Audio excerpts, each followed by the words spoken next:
Welcome to Pindar Poetry. We hope you learned something new. You begin by confirming prerequisites and making the first moves.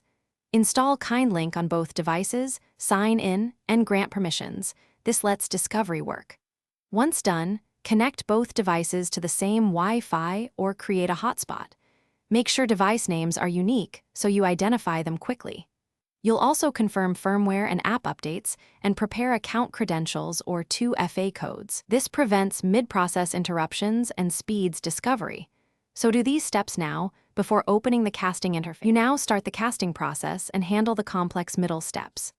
Open Kindlink on the source, tap Cast, and pick the target device from the discovery list. You'll see latency and signal indicators. Next, choose what to share: entire screen, a single app window, or a media file, and select quality settings such as 720p/30 fps for stability or 1080p/60 fps for clarity. Then tune audio routing, subtitles, and bandwidth caps. These choices balance performance versus visual fidelity and reduce stutter on slower networks. Finish casting confidently and know one key troubleshooting tip.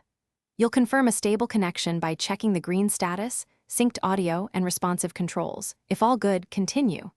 When done, end the session from either device to release resources and clear Kindlink's cache if you see visual artifacts. If problems arise, intermittent disconnects, or lag, restart the app, rejoin the network, lower quality settings, or switch to Ethernet. That last step often resolves packet loss. Use it when wireless reliability fails. Thanks for watching. Consider subscribing if we helped you.